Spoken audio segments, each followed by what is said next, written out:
Hey, good afternoon. It's Dialogue with Dozie. It's a different night. It's the same show, the same cast of people. Uh, we're hoping you and yours are experiencing an already happy new year.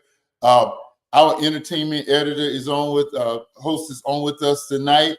KV is in the other studio on another show. We don't know if he's going to make it, but for right now, we are more than ultra excited to be back with you. Hope everybody had a great Christmas. We are so excited about tonight's show. Tonight, a very special individual is going to be with us tonight and reflect on a very special time that God put in his life. Let me introduce my co-host. You know it. She's Linda Scott.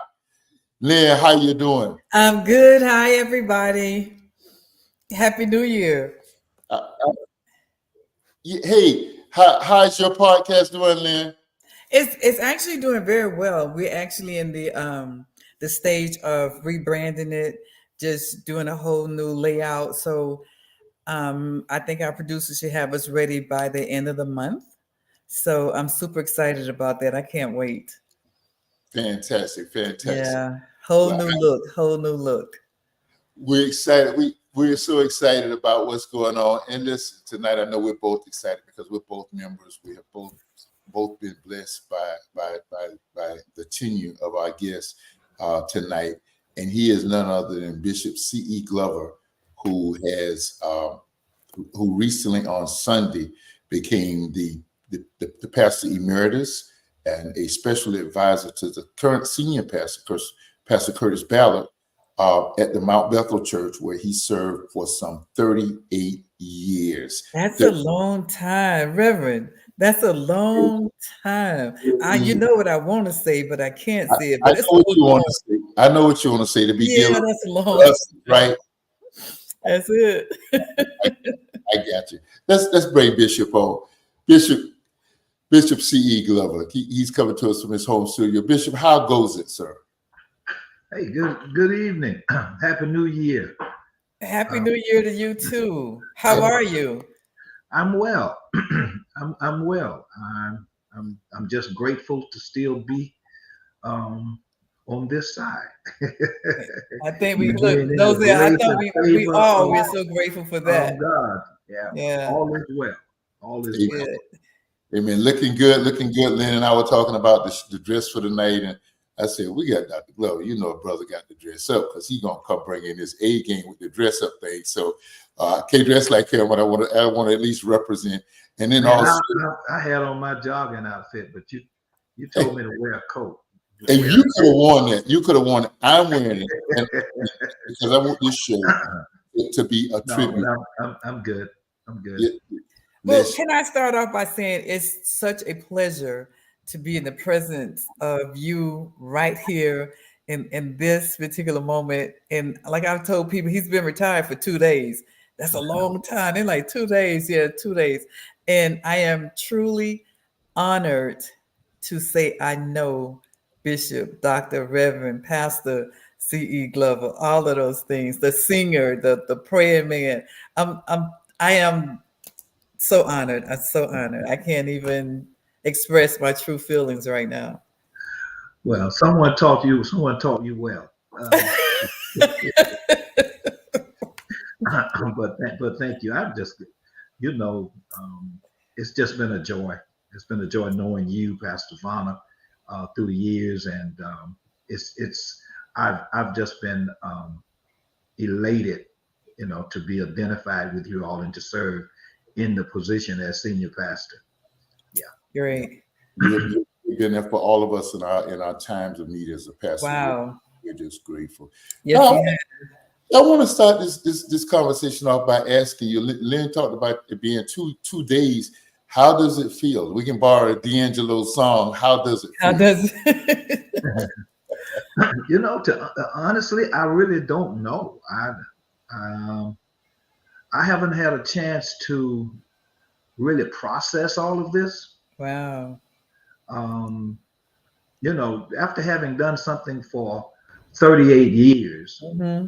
there's something inside of you that I guess automatically, kind of clicks in, and you wake up thinking about doing something that you normally would do. I woke up this morning, I'm thinking it's 2nd of January, and I was thinking about something that needed to be done. And I was, kind of thinking about getting up, getting dressed, going over on the other side of town, uh, maybe meeting with some people, that kind of stuff.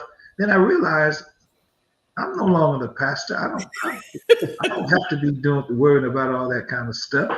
I'm going back to bed. See, that's what I would have said. First of all, I would have thanked God for allowing me to wake up. And then I would have said, why did you wake me up so early? Let me roll back over and go to sleep. That's what I would have said. That would have been me. Yeah, So I could imagine those thoughts. but honestly, I just don't, I haven't had a chance to really, again, process this whole thing. I've been preparing for it. I thought I was spiritually, psychologically. I've been preparing for it, but it's just been 2 days, and but I feel like this is not feel. I know this is the right thing to do. It's the right time, and I really believe we have the right person to take the ministry forward. Amen. Okay. Dozie, you got a question? Because I have a question. Go And ahead. I know it's only been 2 days, y'all. We're gonna keep saying 2 days because that's the only time that he's had since his retirement. But some questions that I really want to know is like can you share some of your highlights, some of your more favorite moments that you had in your ministry? Oh my God. Yeah. I think I think some of the there's been so many that God that have taken place, but one of the things when we moved here, when we came here, Mm-hmm. the church was in a building process. It was on hold, uh, and God blessed us to be able to in a couple of years we were able to complete the building of the sanctuary uh, Mm-hmm. of the church, Mount where it stands now. Mm-hmm. And then a few years later, God blessed us in 1990. He blessed us to my wife and I to start Mount Bethel Christian Academy, which was an amazing, I believe was an amazing feat at that time, because we probably were not the first African Mm-hmm. American church to have a Christian school, but we were one of the first Mm-hmm. in South Florida, and that was something that was amazing to me. We started with 25 students, and I think 3 teachers. My wife served as the administrator, and we were able to build that school up to what it is now. Uh, and so we've been doing that since 1990. 1993, another thing that happened that I was very proud of is the fact that God blessed us to organize Mount Bethel Human Services Corporation, uh, which was designed to kind of offset the overrepresentation of African American boys in the Mm-hmm. criminal justice system. And God blessed me to be able to get in contact with Mr. Johnny Brown, who was over the juvenile justice department in Broward County, and we were able to work on a grant that called Teen Alliance with Clergy, Mm-hmm. to be able to establish offices in churches around the county, as we work toward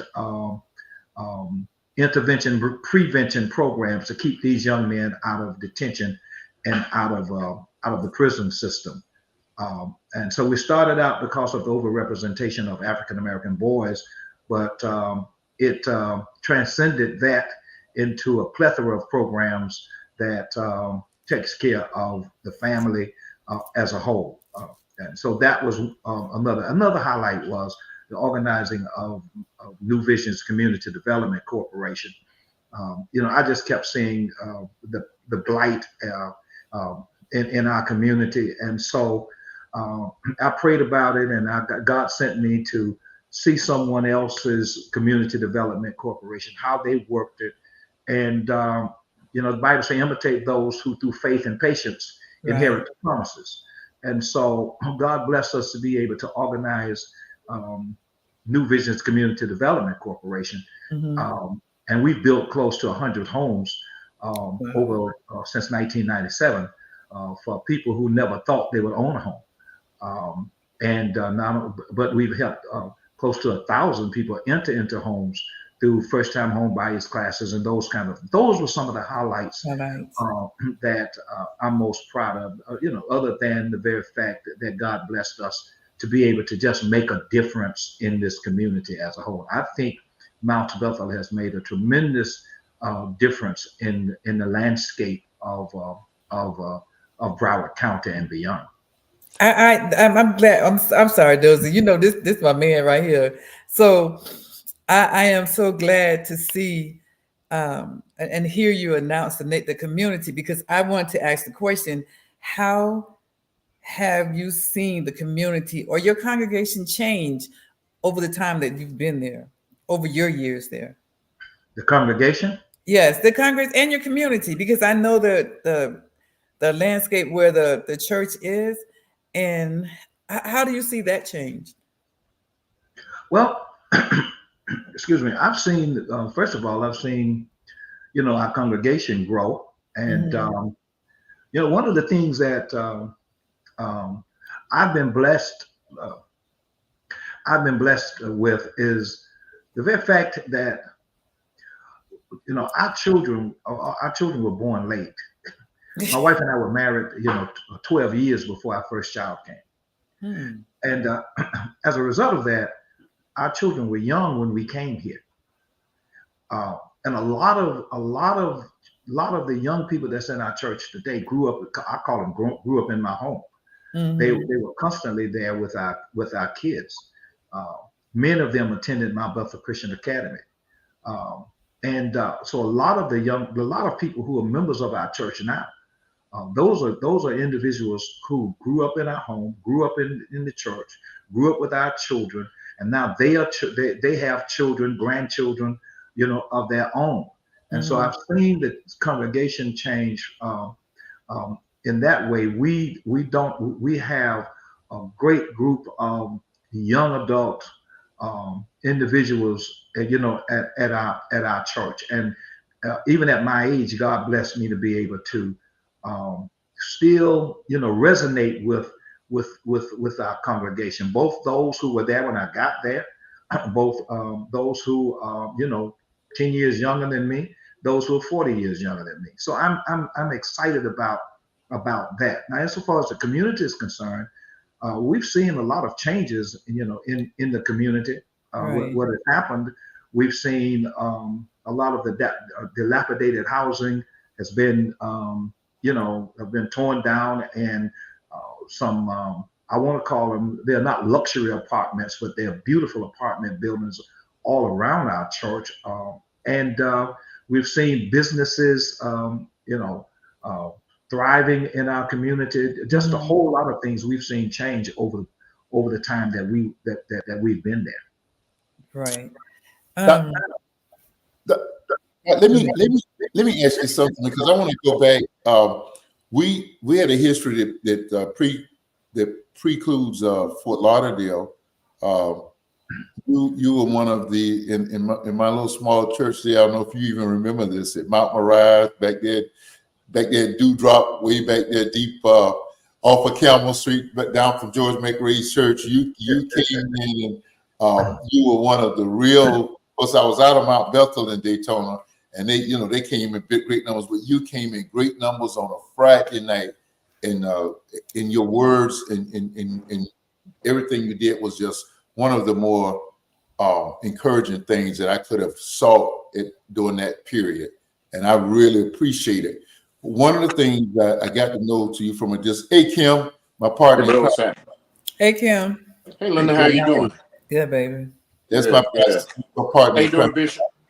I'm well. How are you, man? I'm doing good, bro. Doing good. Nice to see you again. I met you years ago down in Lauderdale. It's been a number of years, but good to see you.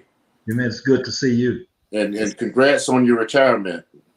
One of the things I got this psychological thing.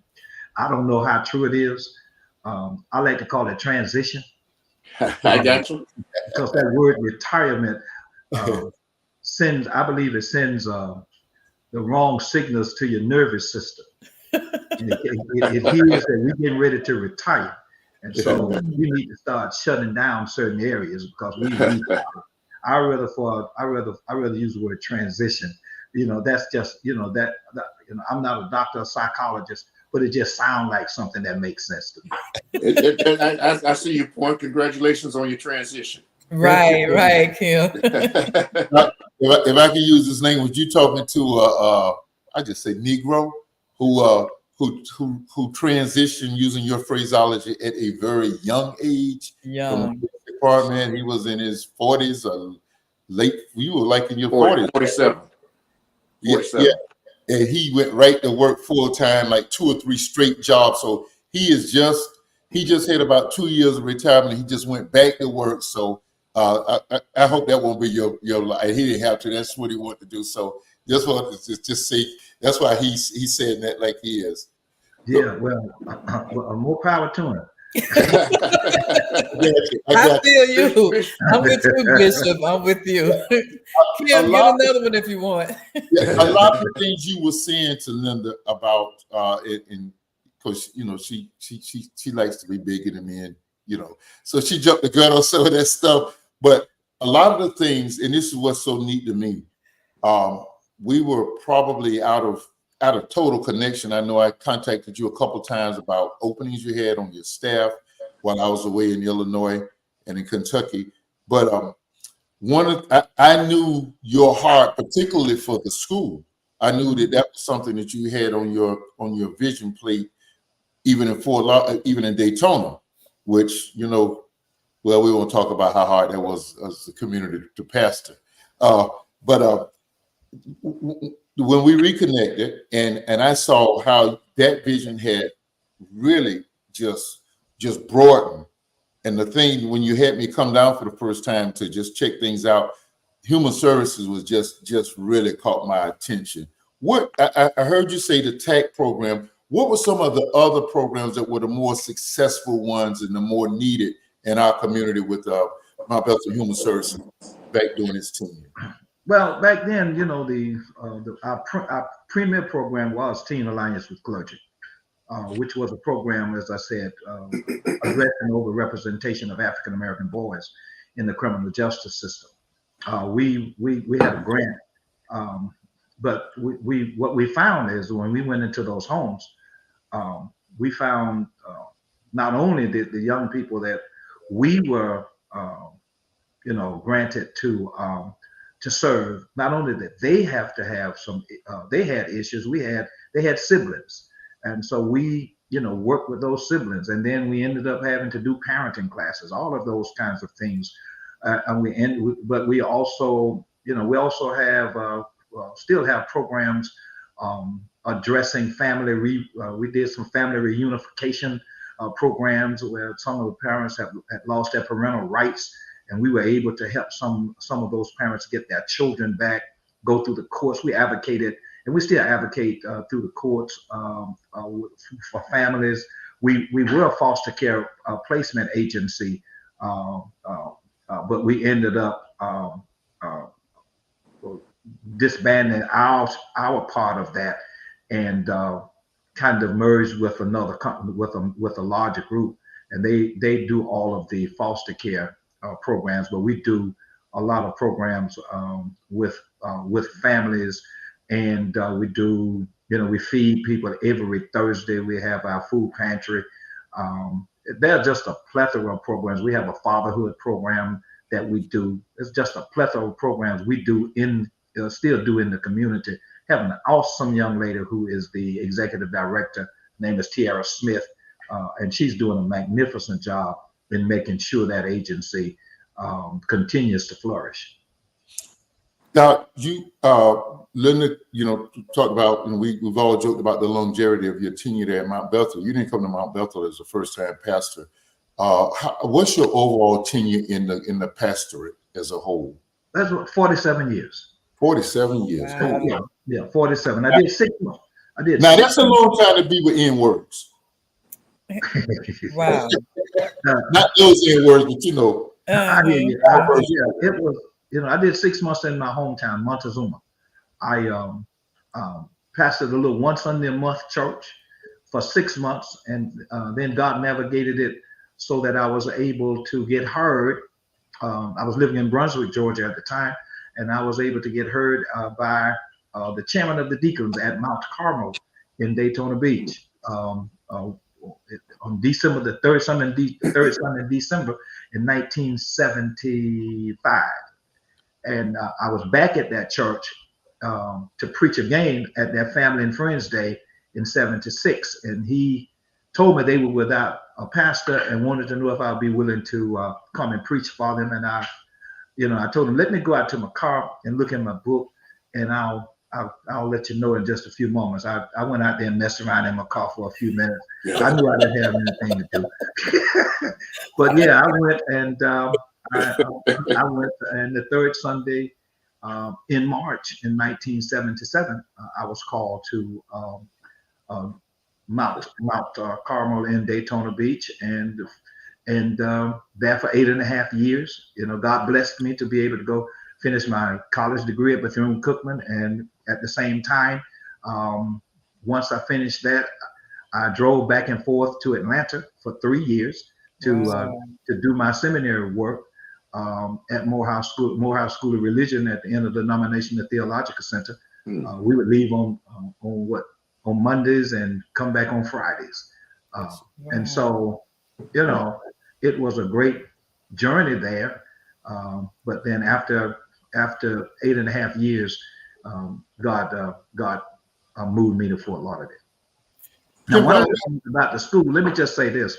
I don't know. I think, Pastor, I think psychologically, Christian education was something that was important to me, because my first experience with the school was at a church. Wow. It was at a church out in Varner, Georgia. We lived in the country. My father was a sharecropper and a pastor.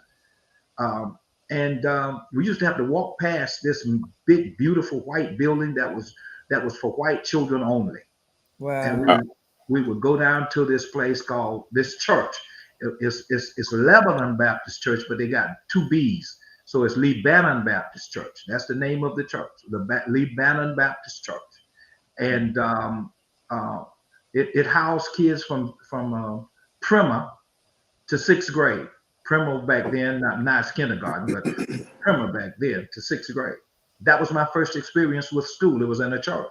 At another pivotal point in my life, when I was in 6th grade, we had moved up to Montezuma. There was an overcrowdedness in the 6th grade classes still in a segregated society. We some of us were asked to attend school at a church in Montezuma, Union Baptist Church, I believe it was. Yeah, Union Baptist Church in Montezuma. And so at 2 pivotal points in my life, my education was at a school.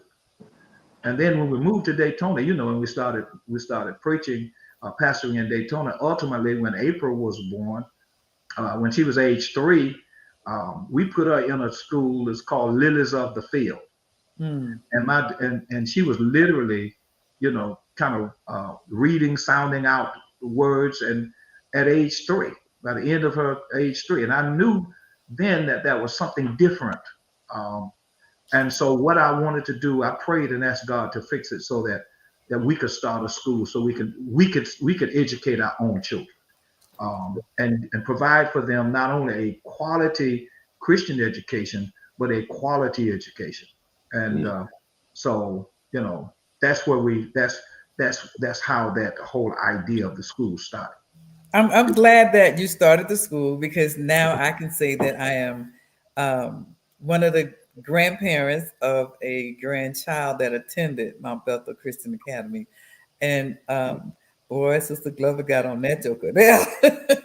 So I appreciated that led him into a whole nother area, and to see some of the things that he was learning back then and don't see that happening now in the schools. I appreciate you. So my hat's off, and thank you to you and First Lady. Yeah, thank you. I guess pastors probably, well, Linda, we knew what it was like to grow up in segregated schools. When, yes, we were behind the 8-ball facilities and equipment and stuff like that. But the other intangibles that Doc has spoken of, I can tell you firsthand, because we pulled our son out of the public school and sent him to Mount Bethel. That was before any of these Republican governors came to a voucher, so that voucher was my back pocket. But Right. it was one of the greatest investments that Ms. Wendy and I have ever made. And I'm telling you, I love what I saw over there. In yes, there is a place for us to train up our own children. Correct. Listen, we're going to break. Before we go, we want to acknowledge all of our visitors. We thank you, all of our viewers, for joining in. Now, what we do in Kim Varner handles it so well.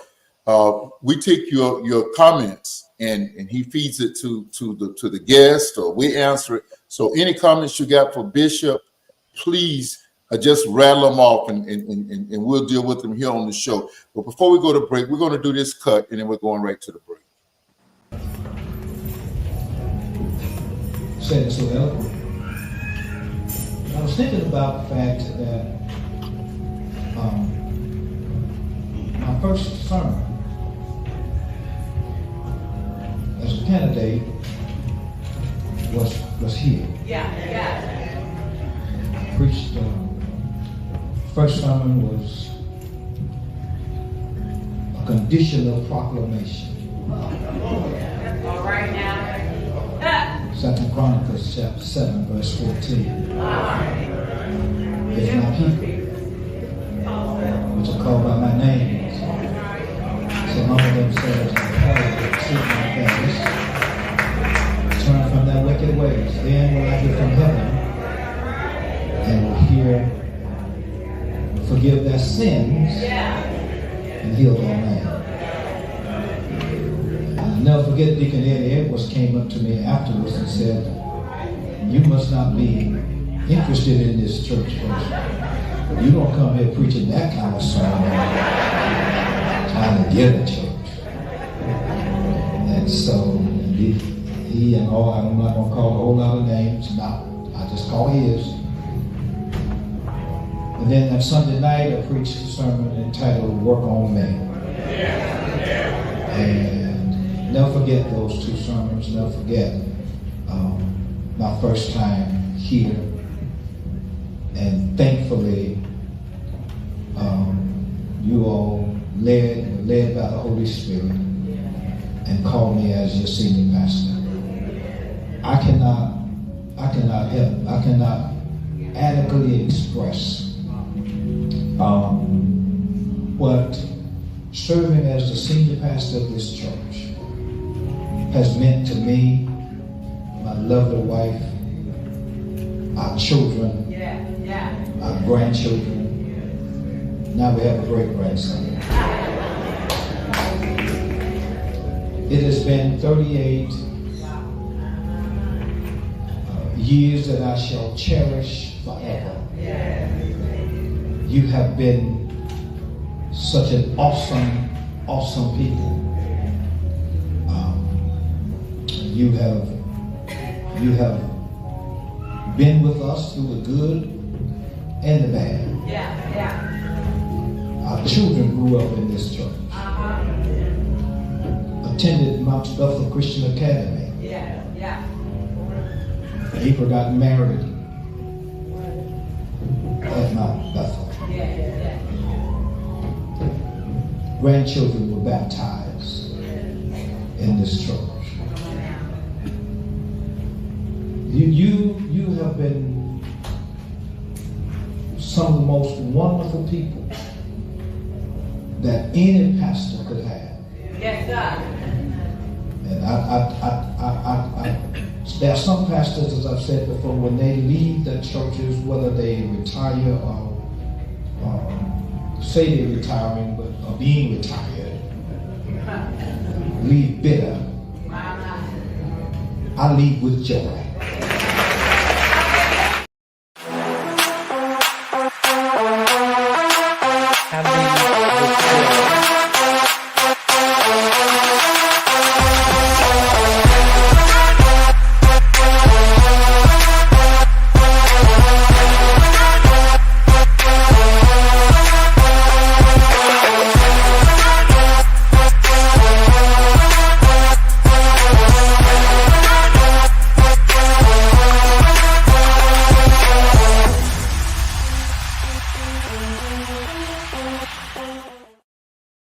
GoGigaWorld.com. They got every bit of your virtual needs. They got them covered for you. Listen, they make a guy like me look good, and that's almost impossible to do. I promise you. Web building, anything of the sorts, GoGigaWorld.com. Hit them up. You see the website, play the tape back as you're playing it for your friends. You certainly want to play them back to tell them about Bishop's exit. So you want to show them the commercial, GoGigaWorld.com. Listen tonight, I don't have a dang dog. I don't have are you serious? And I don't have I don't have a shout out. What I do here is since I am a preacher, and we're honoring a preacher tonight. I want to do this. I want to do this from all of our brother and all of our co-hosts, Linda, our Madam Producer and her staff. We just want to wish everybody the happiest of New Year's. We want to wish everybody a happy New Year's. Everybody out there in Dozie land. So if you got the post, you can put it up now. Everybody out there in Dozie land, we just want you to know how much we love you and appreciate you. And we wish you and your family the happiest of New Year's. KV, we got any comments? I know it was halfway. I know you got to go. I'm looking now. I don't see any comments as of yet. If any of our listeners have comments for the bishop, I see Tundra King. I've been with Bishop since Bethune-Cookman and now at the Mount. So Bishop, I'm sure you know who that is, Tundra King. Yes, I do. Then you have Dory Copeland says, "I love you, Bishop." Love you. Shay Johnson, "I became a homeowner because of the programs under Bishop Glover's leadership." That's awesome. Great. That's great, awesome. Great.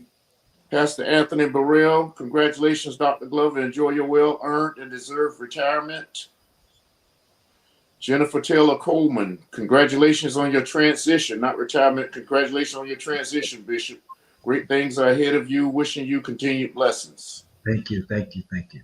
Dory Copeland says, "Praying for God's continued blessings in your transition over you and your family's life." Sherilyn Fisher just says, "Good luck." Ollie Brown says, "Blessings to you." Mama. Great. Great. That's pretty powerful there, you. Bishop. The young man that said that he bought his first home under the leadership from Mount Belton. That's leadership right there. Yes. Oh yeah.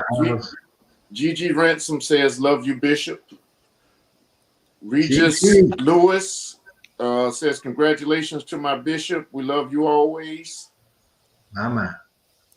And Bishop, I can't let Shay get away with that by herself. Of course, I was, probably my midway point of ministry. I've been in ministry like 40 some years, whatever the years TD Jakes has in ministry. We're the same age, born around the same month. We've been in ministry the same time. He almost preaches as well as I do. But I too we've not gotten off the ground, but the pandemic kind of slowed things up. But we have a community services agency, New Horizons Community Services of South Florida, because of my time with you. That incubated that in my spirit.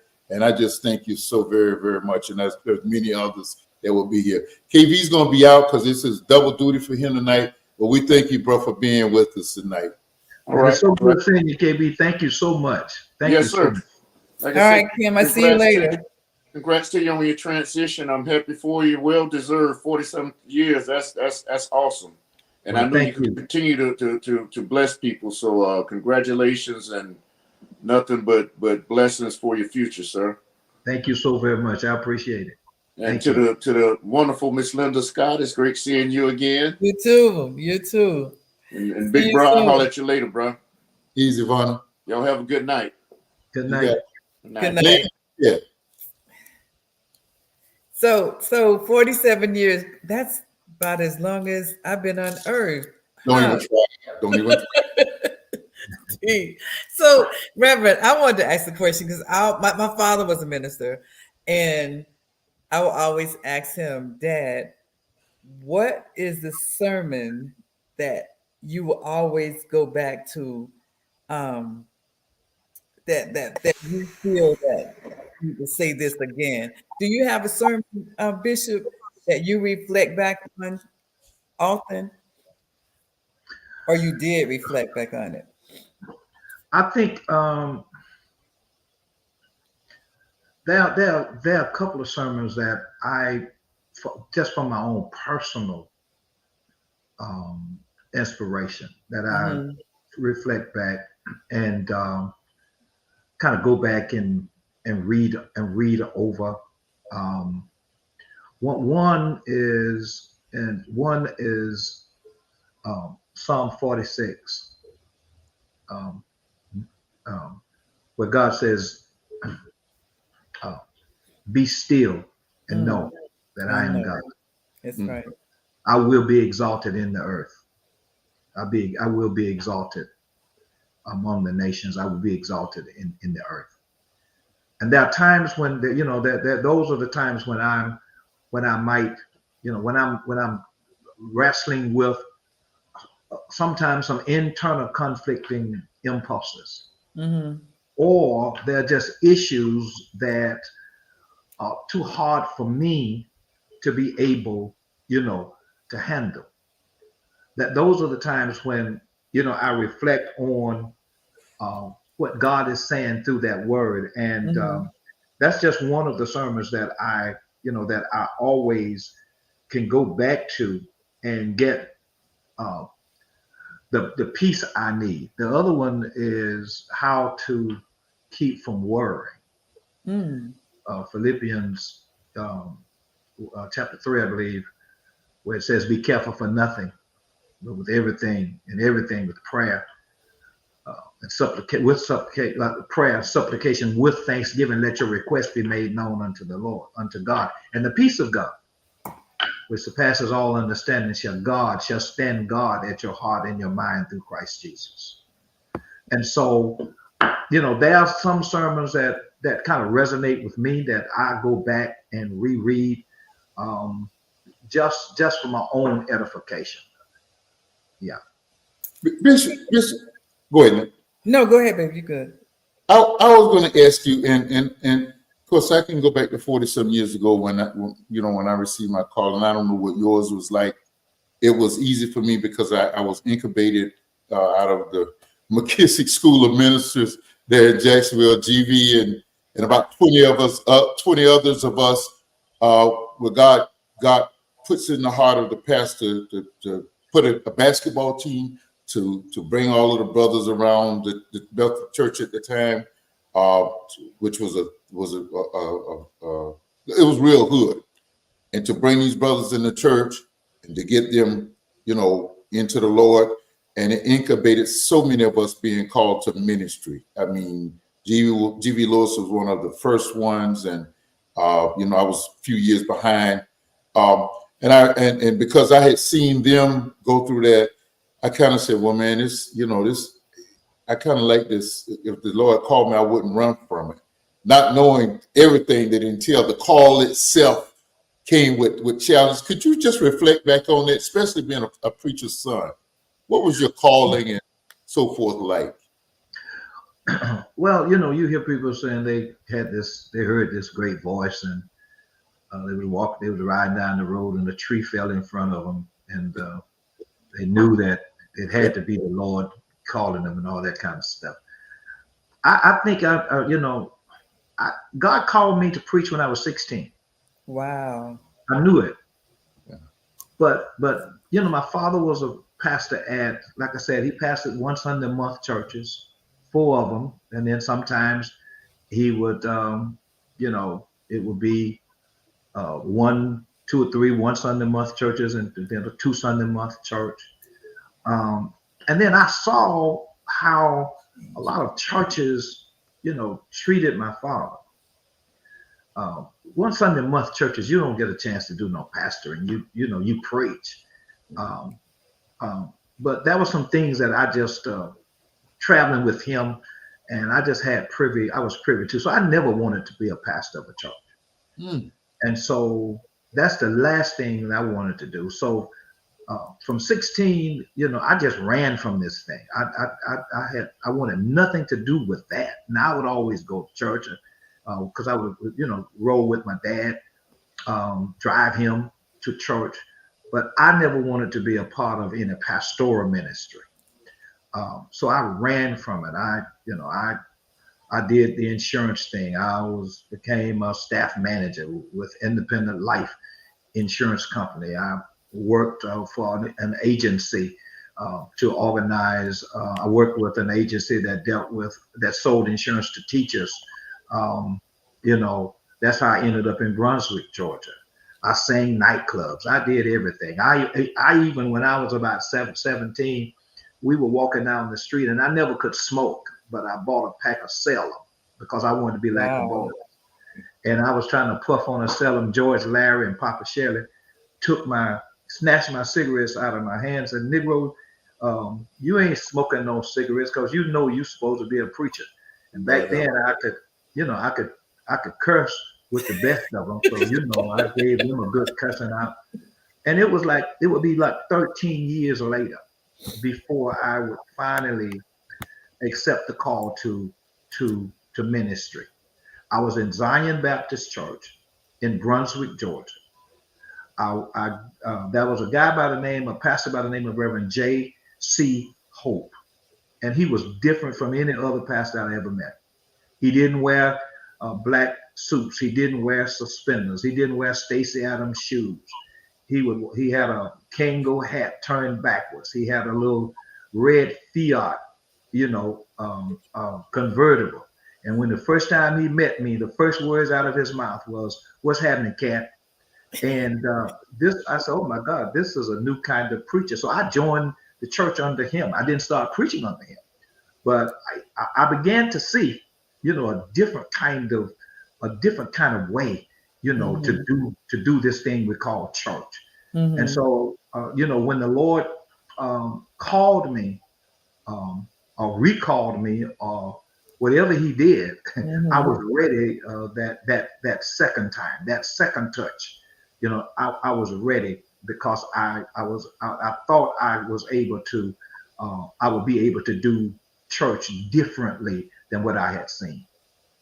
Pastor, I just want to use this to say, when it just seems like whenever we're destined to do great works, and I want to go on record and say I'm not kissing up.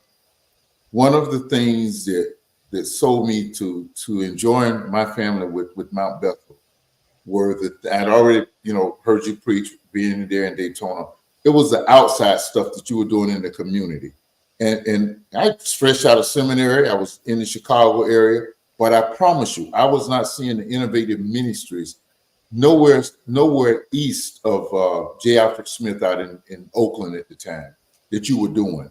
So I said that to say, whenever God has birthed something great in you, the enemy will do everything to try to stop it. Absolutely. You allowed me you gave me carte blanche when I came to Mount Bethel, and we did some pretty good congregational care ministries. Yeah, man, you were great at that. I tell you, I appreciate it. Well, Doc, I had not had an accident or had a ticket in probably 25 years because I've been a cop. Well, we had 3 accidents, and the seriousness of them grew. The enormity of them grew as we were making our transition down here, and it was the enemy plan to try to stop us. Yeah. And one of the most, well, when my son back, Madam Toya's car out, you know where we were living over there on 46th Avenue, a twig the size of my arms put together stopped that car from backing down into that ravine right next to the Baptist church. And then we did 360s in the middle of I-75 coming down here at one point. And not a car. It was just like this time of year when people were coming down to the Orange Bowl game. Not a car. We'd been on a packed highway. Any car would have hit us. It would have been lights out for all of us. And so it was just the enemy. And so I just equated that when I heard you say that. It just, you know, when we are destined to do some great, you know, and only God knows the, you know, what we've done. But when we're trying to do what God got in front of us, the enemy will put everything to stop it. And I'm just glad that Christians know how to press through and get what God got. Lynn? Yeah, I want to say to him, I was raised in Pentecostal. So for me to come to Mount Bethel Baptist Church, I was like, ooh, my family is going to kill me. I'm going from Pentecostal to Baptist. But the day that I entered, it was a Sunday that I came to your church. I had been around looking for a church in Fort Lauderdale, and I entered and felt the welcome. I immediately, before I even joined the church, I joined the choir. I joined the pastor's service. I can't remember what they call you, you know, helping you. But called the pastor's angels. Yeah. That's so I joined all of those things. I immediately went to work, and I remember the day that I joined the church, the people looked at me like, where's she going? And you said, well, she's already a member. She's just making it official. But I enjoyed it. I had to go to my family. I went to my dad and said I was coming to your church. And I said, his name Reverend Glover, but I've never met him, Dad. He's like, Reverend Glover? He said, that singing Negro down there in Fort Lauderdale? I said, yes, sir. That would be him. And he gave me all my blessings to attend Mount Bethel, and I had never left until I moved back to Houston. So I've had nothing but a good time at Mount Bethel, and I thank you so much for allowing me to be a part of you. And I've done some things with you. Y'all know I used to do his makeup when he had the church, the show on what network was it? BT, I think it was BT. Yep, I go in the back and do his makeup, and then you know what he'll say, Linda, don't make me look dead. But I just want to say thank you for all the experience that you allowed me to attend at Mount Bethel. Listen, it was a joy having you, still is. And, you know, God has blessed us at Mount Bethel with just a great group of people. Yeah, Mount Bethel, I say this all the time, it's one of the you know, everybody's going to talk about how great that church is. Correct. But Mount Bethel is an awesome ministry. From day one, you know, we've just had such a great relationship. And I'm just looking forward to what God is going to do, you know, in the future. And Pastor Varner, you came on board and served as our pastor of pastoral care. Did such an awesome job, you know. In fact, you know, we were one of the first churches. I don't want to talk about first thing, but we were one of the first, if you know, had full-time staff in South Florida. You know, because I knew that ministry was too great for one person to do. Right. And so, you know, we brought people on like Pastor Varner, G. Vincent Lewis, Ms. Zelma Carr, who was our first Christian education director. She was the first full-time staff person that we hired, other than, you know, our secretary and that kind of thing. But so many people, David Hodge, Jerome Simonette, others have come through our ministry. Melvin Dawson, Van Moody, Melvin Dawson, and you know, we've had Vernon Shazier, who was a part of our team, and so many others that have come through our ministry, and God has blessed to do, you know, some other things. And so I'm excited about what God has done over these years. I couldn't have done the things that we've done, without my wife being a part of it, being a part of this, and going along with, what God was doing. And when we came in, we had 3 small children, it's just been a great ride, and I'm grateful for all that God has done through our ministry, through the school, through the agency, through Community Development Corporation, through all the other ministries that we have, at the church, and the wonderful people who have helped make this church what it is. As you know, we had this tragedy on December 23rd, where our church, literally our sanctuary was literally destroyed by fire. Yeah. And there was some extensive damage throughout the church. We're still working, don't know exactly what caused it. But one thing we do know is that, God is always at work, and Right. God is omniscient. So God knew, what was going to happen. And that means that, what's going to happen now is God is taking that tragedy and he's sweeping it into his will for our ministry. And on the backside of this, we can come back saying, we know that all things work together for good to those who love God, to those who are called according to his purpose. And so, under the leadership of our new pastor, Pastor Curtis Ballard, I just believe that we're going to build back better. And I'm looking forward to what God's going to do. And I'm grateful, and I'm praying, and I'm grateful that the people at Mount Bethel, we're going to show, how we can turn tragedy into triumph. Right. Yes. God's going to show how people will stick together and be resilient, and as no matter how long it takes, as we get ready to build back. And I'm looking, like I said, I'm at the disposal of Pastor Ballard, but I have full confidence that he's going to do an awesome job in guiding us, along with the deacons and the leadership team of our church, and guiding the church through this process. Doc, we got a hard out in about 2 minutes. Just got to ask you this: do you think were there any conversations with you and Pastor Ballard about your tenure after the fire? No. I'm glad you said that, because unfortunately, and this is not a put down on anyone, because there are some pastors who might retire and they're not ready, or whatever it is, and somehow they get talked into believing that they have to be there in order to make things work. And so some of them would take that as an opportunity to make the decision that they want to come back and take over the church and guide the people through that process.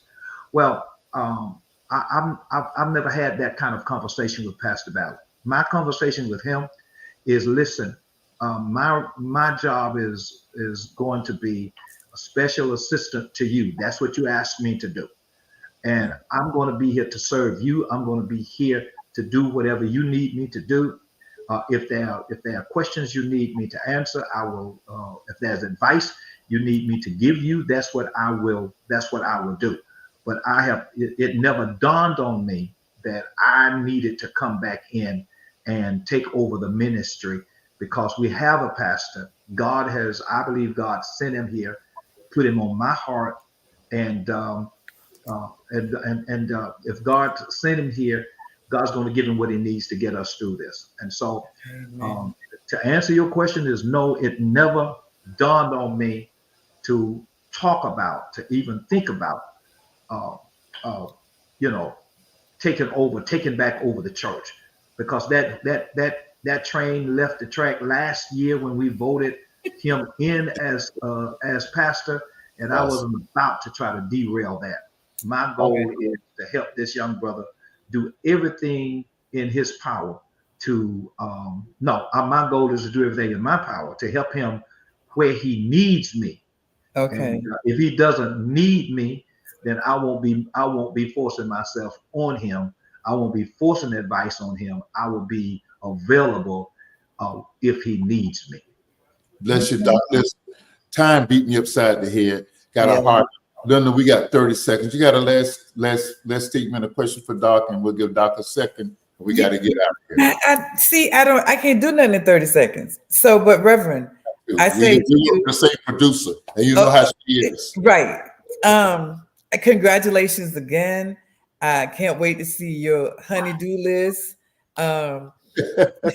Because you got to have one. Listen, man, I tell people all the time I'm a bishop at the church, but I'm a butler at the house. So I think I have some dishes to wash when I get off this thing.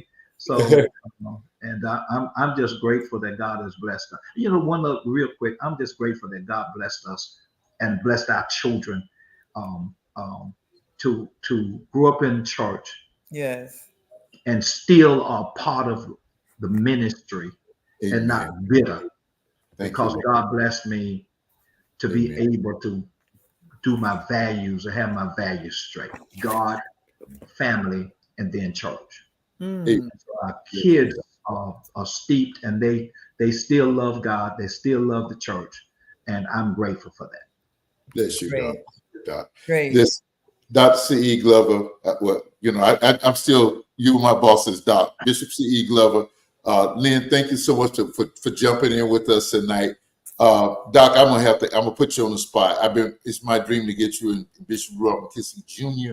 together during Black History Month to talk about the future of the Black church. Is that something you think, if I get that other side, that we can bring that to pass over somewhere in late February? Well, just let me know. All right, sir. If I'm in, I don't know where Lady G and I will be, but I'm willing to do whatever you need me to do. That's the kind of retirement I want to have. That's a good retirement. That's how I feel, and I am so blessed to be retired. I love it. So, Reverend, so everybody, this is my bishop.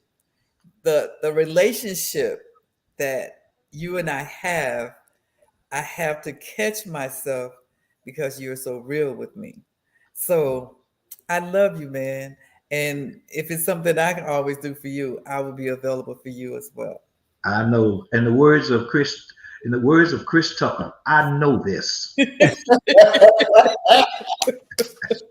Bishop C.E. Glover is our guest tonight, and it's hard for me to be formal because I have such admiration and respect, and love for him. Bishop, we love you. Thank you for stopping by the dialogue. Man, thank you. Happy New Year to both of you and to all of you all of you who are watching. Happy New Year. Same to you, Pastor. I pray that God blesses everything your hands undertake to do. Thank you, Doctor. Thank you. Join us next week. We'll have life coach Curtis Dean, and we're working on a special, one of our members, one of our friends, to join him as we talk about setting the tables for 2024. God bless. Dialogue with Dozie. We're out. Good night. Good night. Thank you, Doc. Oh, no, thank you. Thank you so much. Cut with the song, Madam Producer. Well, gotta go.